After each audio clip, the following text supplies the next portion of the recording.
All right, it's Tuesday, April 9th, which means Watches and Wonders just dropped earlier today at like 2 a.m. our time. So I've gotten a chance to see a couple of releases. I haven't seen them all, so I'm excited to jump in today. Have you seen any watches? I woke up at like 1:30 this morning just to browse, seen them, went to sleep and forgot about them.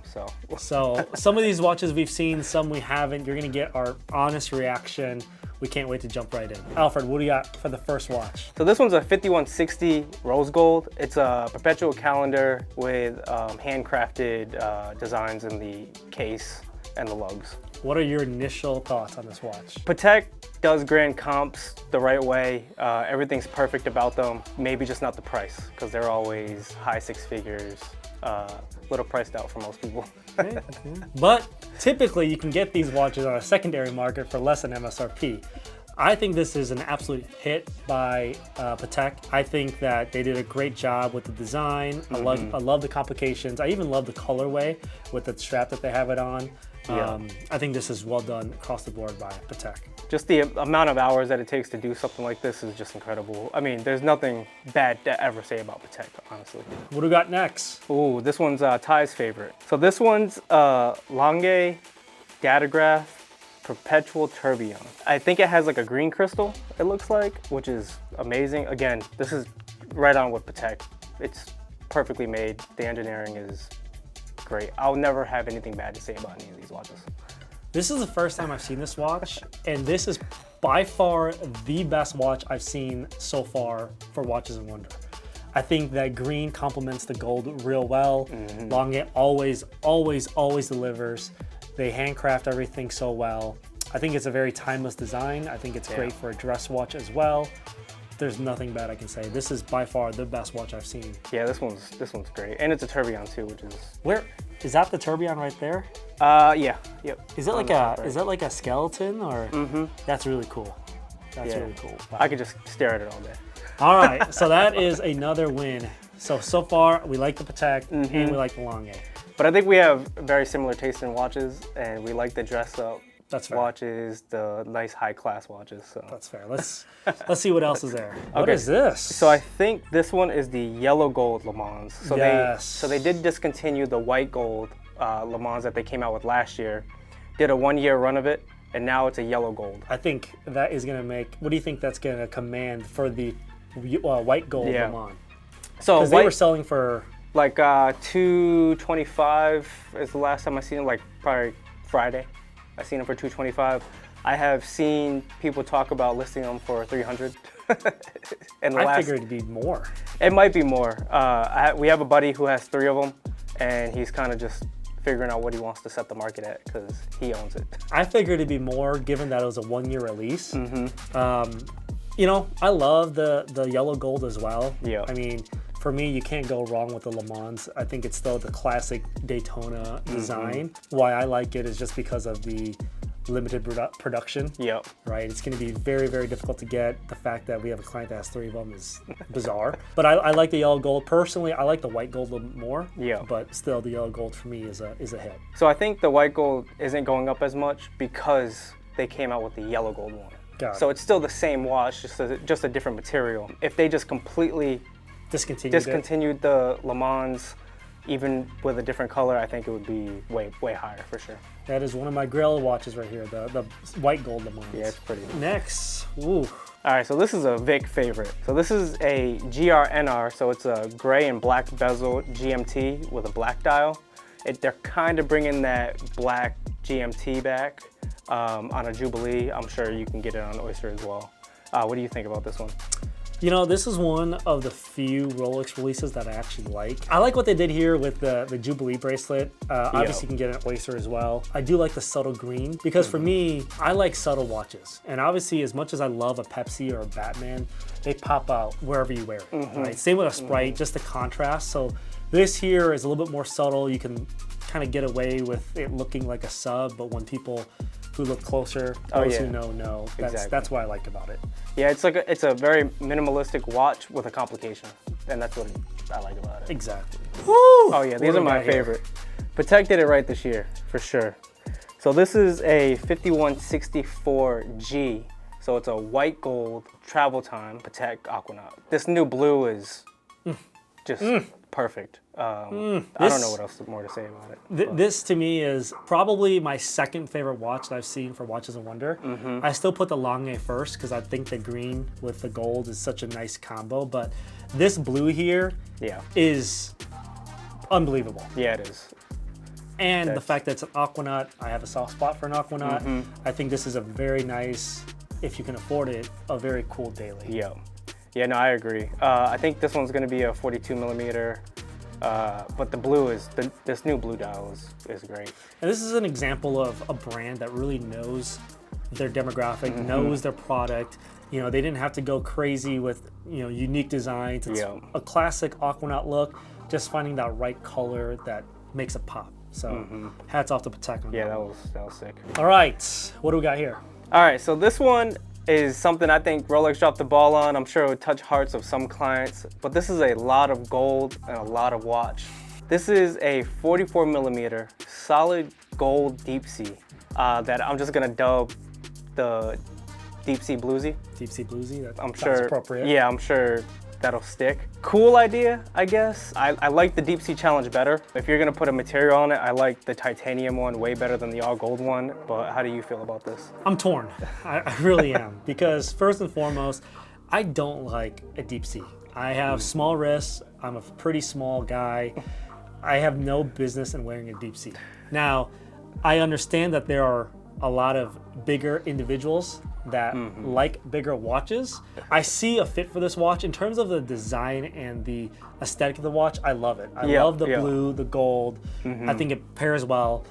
I myself, that's why I'm torn. I don't like big watches, but for someone who has a big frame, big wrist, I think aesthetically that looks very beautiful. It's just, I feel like you couldn't get further away from the point of this watch. True. Like, a Deepsea is the only tool watch that Rolex makes right now. True tool watch. I think so. Yeah. So to make it yellow gold, like, are you really gonna dive with a yellow gold watch? Yeah. 12,000 feet. Correct.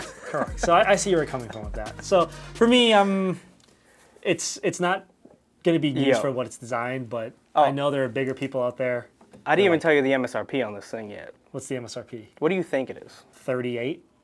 $52,000 US dollars. I'm out. All right, what do we got next? So this is a 5236P, which is a platinum annual calendar Patek. Love the salmon color, love platinum.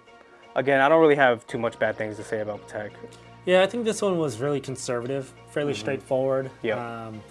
Out of all of the Patek watches I've seen thus far, this is my least favorite. However, I still think they did a great job staying true to the brand. It's a very simple watch, and so I don't think they need to get too crazy with it. So I think, in my opinion, why they would come out with something like this is if somebody didn't want to spend, I think it's $5,270 money, they could get 5270. Yeah, it's 2,700. No, it's a Grand Comp. Oh, Patek. Yeah, 5270. That's salmon dial with it's either regular or platinum, but it's just a little bit less of a watch and probably a little bit better price. I don't know what the MSRP on this one is yet. Got it.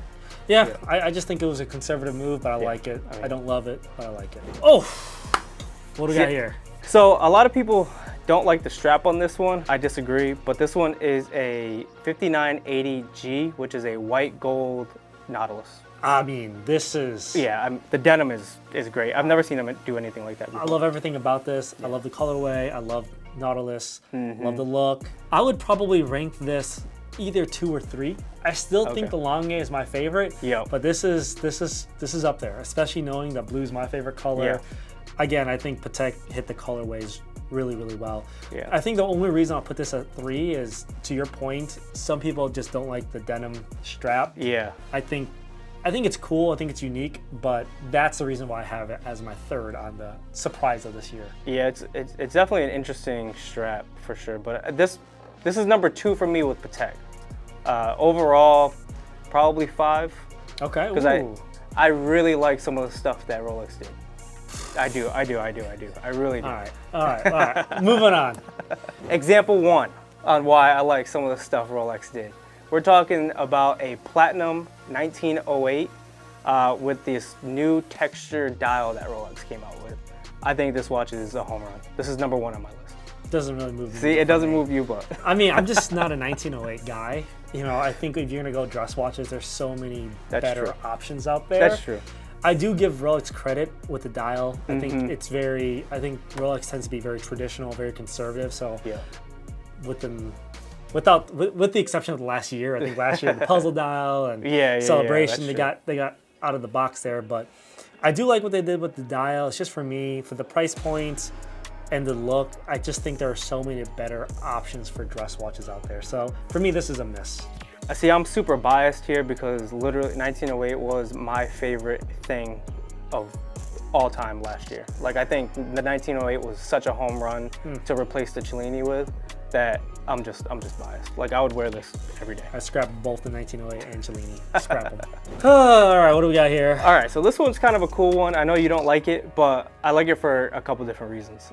So this is a Oyster Flex Daytona. It's white gold with a diamond bezel. Something that I really like about this, and you don't see it, but I love that they brought back the Tahitian mother of pearl and the subdials, and it does have a mother of pearl dial as well. This is a complete mess. I don't know where Rolex is going with all this freaking just blinged out stuff. Blinged out.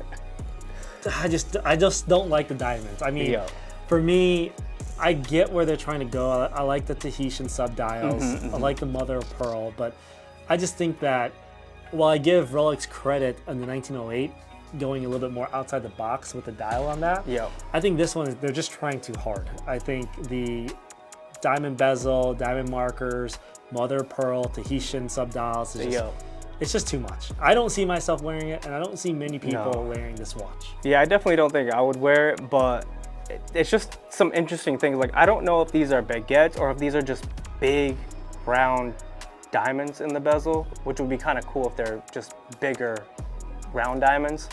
This is just me getting like more technical than anything. I just think the Daytona is the standard. Yeah, right? You're right. It's always been fairly conservative, consistent, and this to me is just out of left field.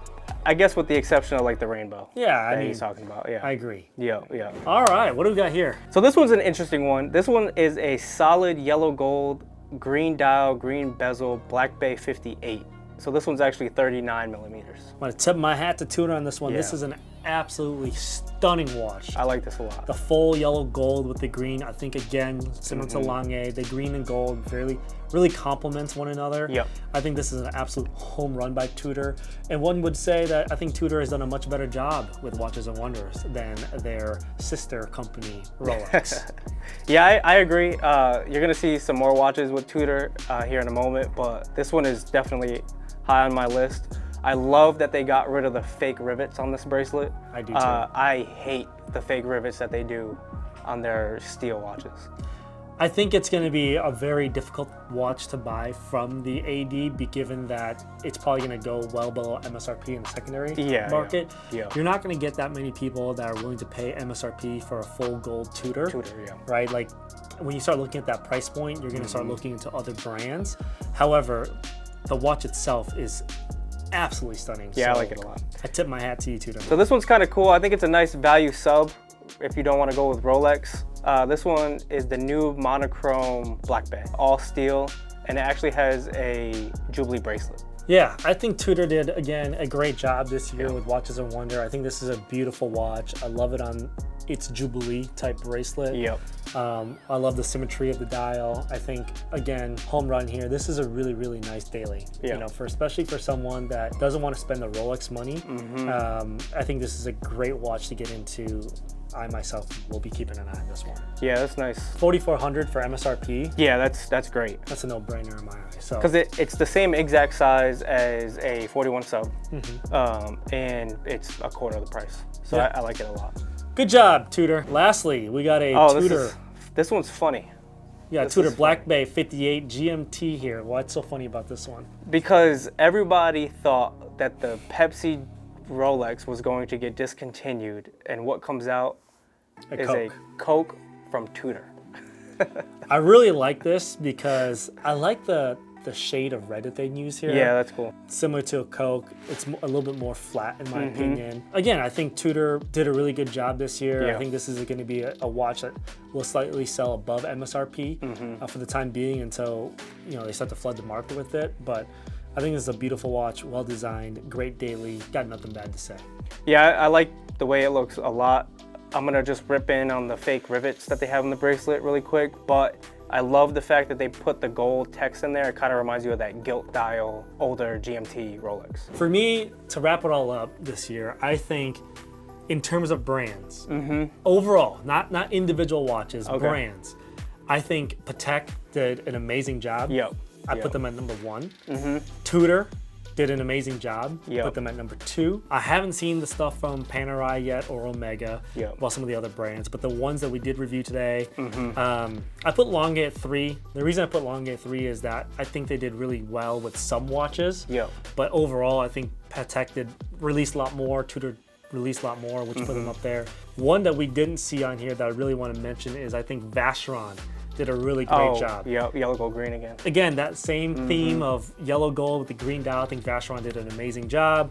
Rolex was very underwhelming for me. Like, they missed the mark completely in my book. I just think that they were conservative in areas that they should have been a little bit more aggressive with the design. And then they got way too aggressive with the Daytona and too many diamonds involved. So what are your thoughts on that? So I am gonna agree with you on Patek. That's number 1. They did fantastic. There were some things from like JLC and some other brands that I really liked. As far as what we reviewed, I'll do Patek. I did like what Tudor did. We didn't see enough watches from Lange for me to put them up there, but they would definitely be number 2 if we did. Rolex would be last, in my opinion, but I really do like that they brought the ombre dials for the Day-Date, and they played around with sizes and dials on there. So for really you would say that it was a successful Watches and Wonders for the brands that we reviewed? I think so. I think so. I mean, there's always going to be that one thing that we just hated, and Rolex will always not give us what we want. What I got from this is what I've felt for the last 2 years is that Rolex really missed the mark, but because they're Rolex, people are going to be like, oh, that's fantastic, that's great, blah, blah, blah.